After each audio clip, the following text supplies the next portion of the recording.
The Horse Race is brought to you by Benchmark Strategies, Boston's leading public affairs and public relations consulting firm. To learn more, connect with Benchmark on LinkedIn at Benchmark Strategies or visit benchmark-strategies.com.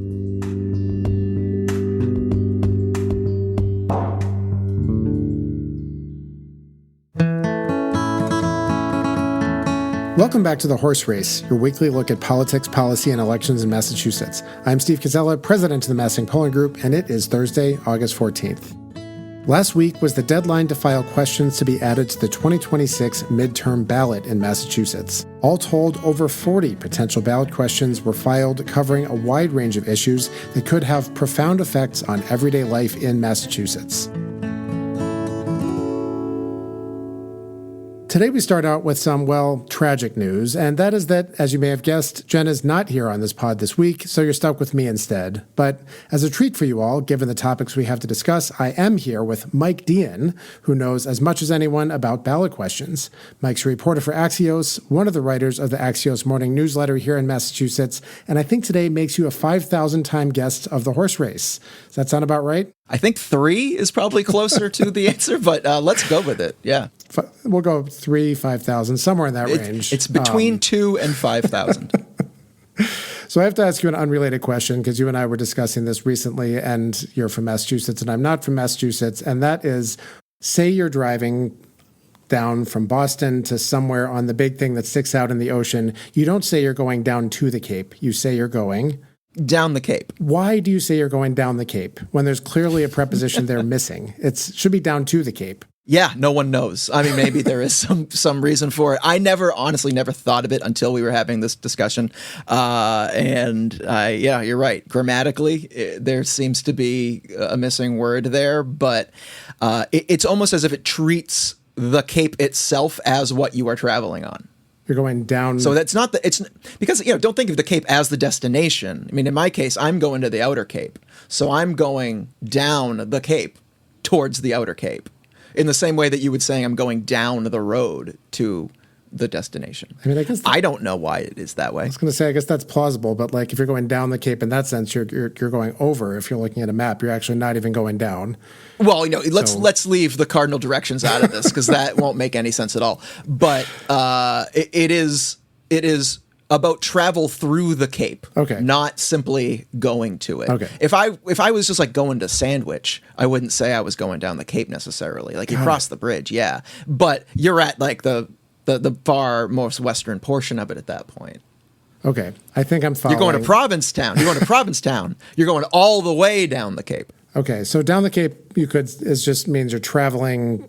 Okay, I got it. I can't explain it any better than that. So listeners, that's all you're going to get on this. And if you're not from Massachusetts like me, now you know. Now you know why people say down the Cape.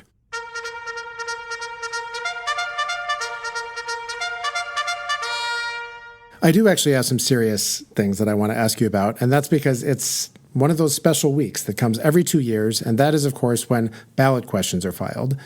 I know it's just the beginning of a long and complicated process, and the questions may not end up looking like the 40 that I have here, 40 plus actually, that I have here in front of me when they're actually put onto the ballot in November of next year, and we'll definitely get into all of that. But I have to start off just asking, among the 40 questions or so that we have, what were some of the ones that stood out to you this year? Yeah, there's a whole bunch, really. I think the biggest one that's going to get the most kind of press leading up to this is for rent control. That's definitely something that has been in the news. That's an issue that's been alive on Beacon Hill for a little while that a lot of politicians like to talk about, or a lot of candidates will talk about, a lot of activists will talk about. There are some others that are in the news, such as repealing the MBTA zoning law. That's obviously something that a lot of people see as unintended consequences of a housing bill from a few years ago that's now having pretty deep ramifications in a lot of these communities. And there are, a plethora of other things that could have, huge impacts on Massachusetts, everything from, like rent control there to things about taxes, all the way to, re-illegalizing marijuana is one thing. I wouldn't say that has as much of a chance to become reality as these others, but, it's important for people to remember just like how important the ballot measure process is because how significant of a law that can result from it. Right. It seems like there's kind of a couple different buckets. Well, there's a lot of different ways you could divide these up, but one of them would be there are things that would affect people's everyday lives, and then there's a whole slate of others that would look to do things on Beacon Hill specifically and would reform various things on Beacon Hill, as you noted in your story. So let's start first with the first of those buckets, the one that would impact people's everyday lives. You mentioned a few. Are there any others other than the ones you mentioned which would have significant impacts on people's everyday lives? Yeah, there's a few. Like I said, the marijuana law, everything having to do with housing would definitely change people's lives.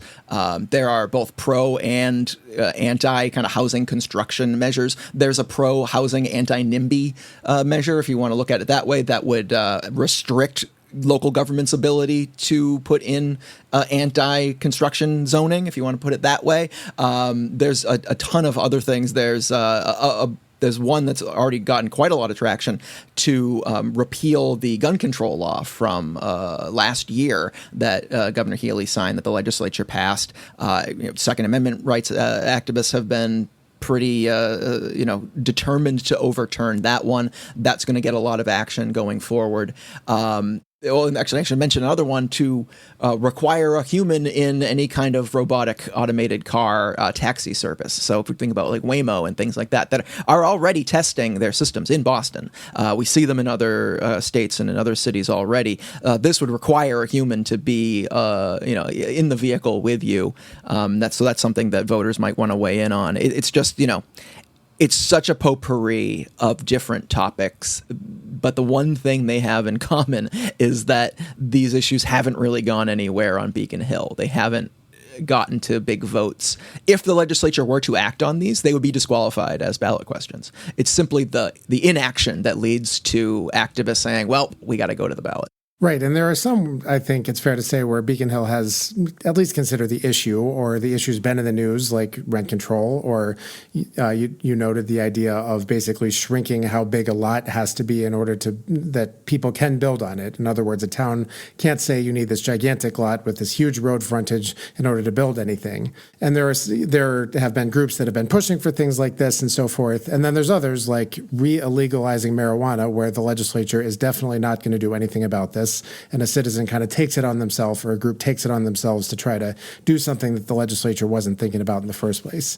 Yeah, absolutely. These are the things that we see. There's kind of two ways to do it from the activist mindset. You can say, all right, they haven't touched my bill. They haven't touched my issue. I'm really dissatisfied with them, but I know that it polls well and I probably can pull off a decent campaign. Let's go to the poll. Let's make our own law. It's very much like the citizen activated thing.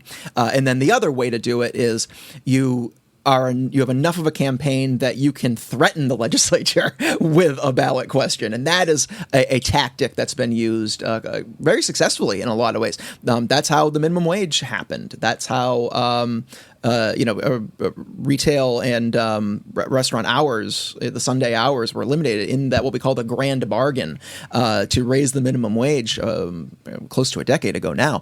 But that's kind of the maneuver that a lot of these places are looking at. I think you could look at the rent control question, which is a pretty sprawling mandate, saying that there has to be rent control in every city, state, and every city and town in Massachusetts.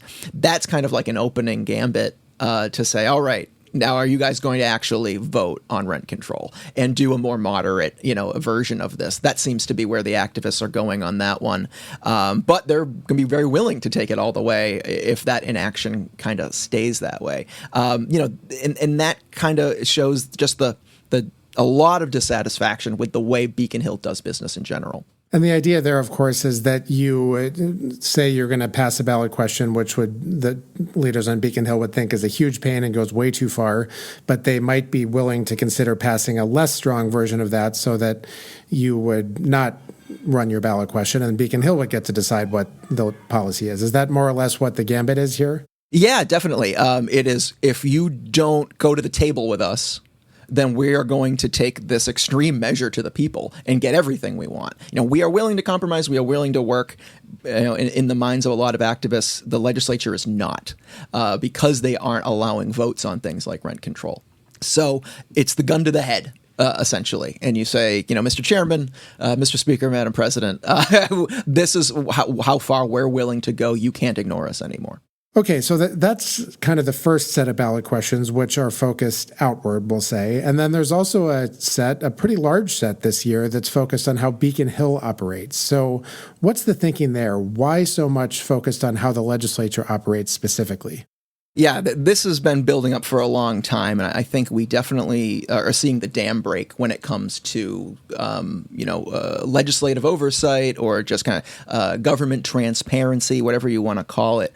And it all kind of starts from 2 years or last year at the ballot. The auditor, Diana DeZoglio, launched a ballot campaign to allow her office to audit the legislature, to have some limited kind of financial oversight and look into how the legislature spends some of their money. That has, they denied that it is constitutional. They've fought it tooth and nail ever since. But the auditor's question won something like 70-30%, and it was wildly successful.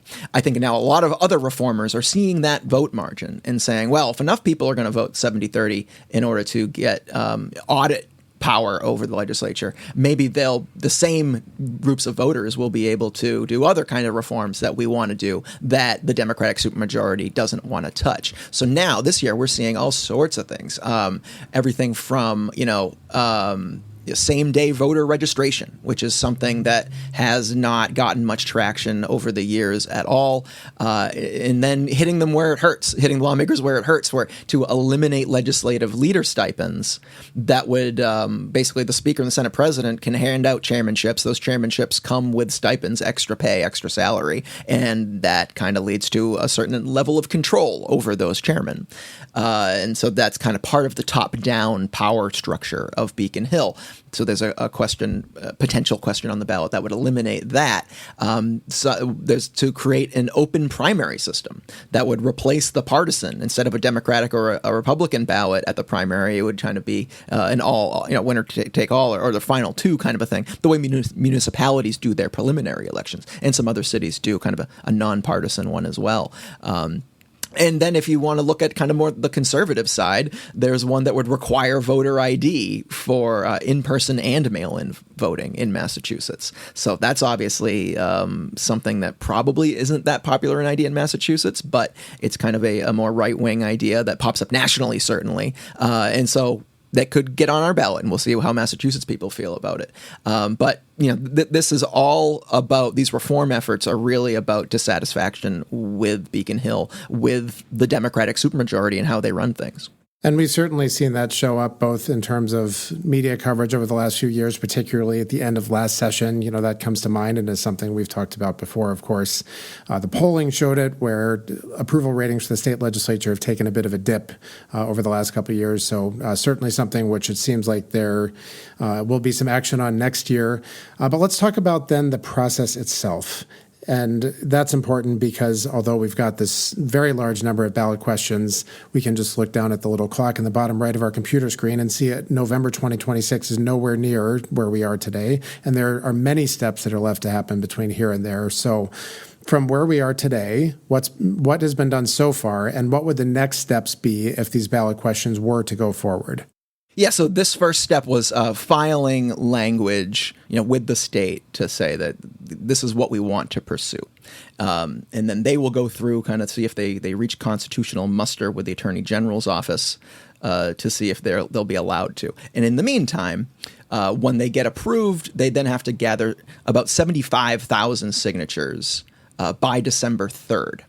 So that's the first big hurdle. You have both the constitutionality of it to make sure your legal language is sane and reasonable and constitutional, and then you have and then there are subsequent challenges on the legal side of things as well. But then you have that big hurdle of 75,000 or so signatures. It's like 74,500.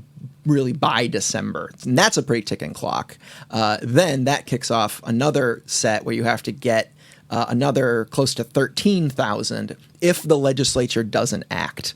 So that means that you get your language approved in that first step, you get your first round of signatures, and then the ball kind of goes back to the legislature and it says, all right, now you guys should pass a bill on this. If the legislature chooses not to pass a bill on it, then your issue stays live, the ballot question stays live, and you got to get those 13,000 signatures after that. And so, it's a lot. These have to be real campaigns. And I think that's partially why we're seeing success in the activist class. These are campaigners. These are special interest groups in a lot of ways. People don't often want to think about what they see as positive issues as being special interests, but they are. So, pro-housing advocates are a special interest. But what I'm saying is these are professionals. These are well funded. They have resources. They can fundraise. They're not just mom and pop citizens going out there and saying we're going to write a law. These are really entrenched and established lobbies and interest groups who have had it with the traditional means of getting a bill passed and are now turning all of that experience, all that fundraising, and all of that motivation into the ballot process. And I think that is worth considering, down the road as well. Like, is this the process that we want for how to make a law? And there's, lots of opinions on both sides of that, but you certainly point out an important dynamic, which is this is not Mr. Smith goes to Washington and proposes a law and then we all decide and vote on it. It's nothing like that. The process is very long. These questions kind of fall off at each one of the phases that you outlined. Some won't even try to collect signatures. They were just filed for various reasons, but are not going to try to collect signatures at all. Some the legislature will actually act on. Some will fail to collect their signatures, and there will be compromises that prevent them from ever seeing the ballot in 2026. So a long way to go on that for sure. Let's then jump to the end, because in November of 2026, probably some ballot questions will be on there, a handful if history is any sort of guide.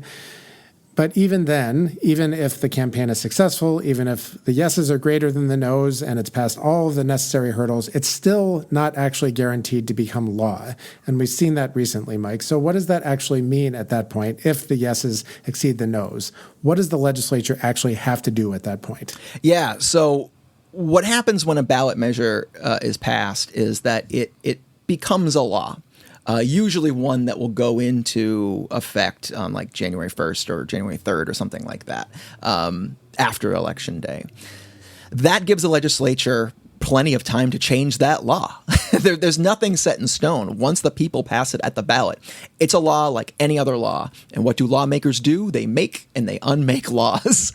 There's absolutely nothing stopping, again, that Democratic supermajority to altering or outright canceling a law. We've seen this plenty of times in tax disputes, things like that. We saw it more recently with the ballot question that legalized marijuana here in Massachusetts. Right. That one took years and years of back and forth before it actually went into any of the effect that produced the stores that we see on the street today. Exactly. And that's something that Beacon Hill rewrote top to bottom in their preferred method and their preferred regulatory scheme. And there's a lot to say about that regulatory scheme that we can save for another day.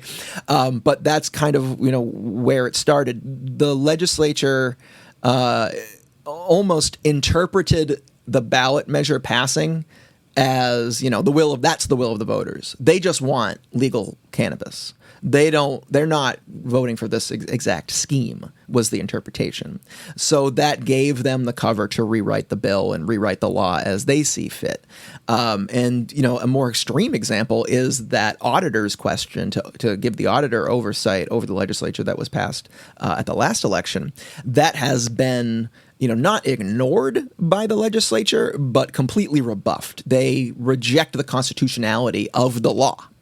So even though there's a law on the books that says Auditor DiZoglio can see this kind of information and can do all of this, the Senate and the House are saying, no, that's unconstitutional. We're going to, let's work this out between us, or we're going to go to the courts. And that's likely where that's going to end up, is that the Supreme Judicial Court is going to have to decide whether or not the law is constitutional as it stands, and then essentially force the legislature to open their books to the auditor. That would be the end game for that one. But, that's the big thing for people to remember, is that these are open to interpretation. They are open to reversal, and there are limited consequences for the legislature when they reverse it. they can just simply cancel something. Let's say the Second Amendment one, the gun control law gets repealed by 50.5% majority. They could come in the next day and just repass the same law. This is all theoretical, hypothetical, but like they could. They wanted it on the books. They voted for it. A slim majority of people wanted it repealed under this scenario. There's very little stopping them from doing that because their elections are 2 years away at that point. They don't care. They just got reelected. So there's a lot of like real politics involved here, and the entrenchment of these incumbents in the legislature is kind of where the rubber hits the road. They might not want to take action on the bill in the first place so that it goes to the ballot, and then they might not want to allow that ballot measure to stand, that ballot law to stand. What I get from the way you're describing the process is it is both complicated and actually not that strong when it comes to actually creating a law which will necessarily end up on the books. Is this a good process? Should we think about revising it? Is there at least a discussion to be had there? The process is good as it exists in dialogue with the legislative process. The example of the gun to the head, in order to threaten lawmakers to make a compromise, to move a bill, the way we got the minimum wage, for instance. It is a tool that proponents of an issue, of a thing, can wield in order to get lawmakers to light a fire under them and to get them to be motivated. They're not a hugely motivated bunch most of the time. So yeah, in conversation and dialogue between those two processes, I guess it is somewhat effective. We've been seeing it more and more. But at the end of the day, there's really nothing that can stop the legislature from doing what the legislature wants to do. If the Senate president and the speaker agree on something, it's going to happen. The governor can't stop them. The SJC can stop them if it's like wildly unconstitutional. But the only thing that can change that power structure is, those majorities being weakened. And that's one thing that we've seen over and over again. There's very little willingness from voters to kick out their incumbent Democrats. So those incumbent Democrats keep getting reelected, and that empowers kind of the status quo. And so the top leaders kind of get their say. The ballot measures are a good gauge of popular opinion, of what people want. But it's not at all a guarantee that it's going to become a stable law. All right, Mike Deehan of Axios, thank you so much for joining us. Hey, always a pleasure, Steve. We'll be right back. I'm Zainab Asma-Doyle, Research Director at the Massing Polling Group. The Massing Polling Group serves the region's leading foundations, political groups, government entities, and businesses. Our surveys and focus groups bring high-quality data to the toughest questions facing society today. Learn more at massingpolling.com.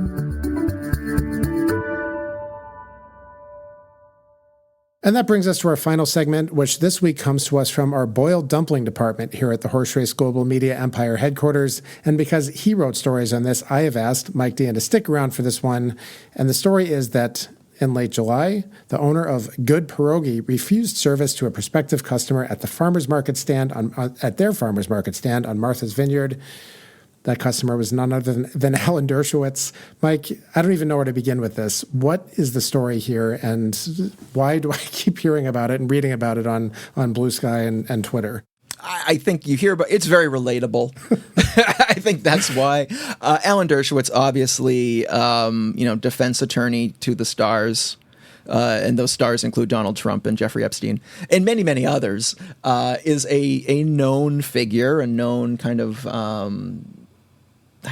conservative activist is too general a term to describe him as. But, he's on Martha's Vineyard at least every summer. He's a known entity there. And because of his politics and ideology, not a lot of folks like him all that much. And this particular pierogi purveyor didn't want to purvey the pierogi to Alan Dershowitz when he came up to his stall.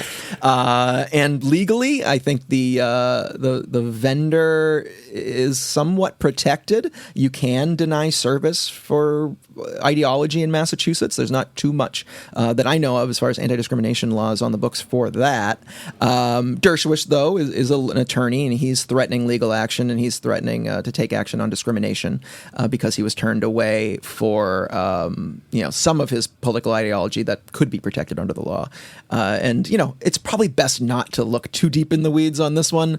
It's just a matter of a Martha's Vineyard food vendor not liking the politics of their prospective customer. Well, I have to say that I hope that our courts don't get tied up in a lawsuit over whether or not Alan Dershowitz got the pierogi that he wanted when he wanted it, but thank you for at least sharing the details of what we might be facing in the next month or so. It's the worst thing happening in America right now, Steve. Unfortunately, that is all the time we have to talk about ballot questions and boiled dumpling-related litigation. I'm Steve Kazella, signing off by myself for this week. Our producer is Charlie Kazella. You can write to us at thehorseracepodcast@gmail.com. Don't forget to give The Horse Race a review wherever you're hearing us now or wherever you buy dumplings. Subscribe to Commonwealth Beacon's daily download and reach out to us here at the Massing Polling Group if you need polls or focus groups done. For now, thank you all for listening, and we'll see you next week.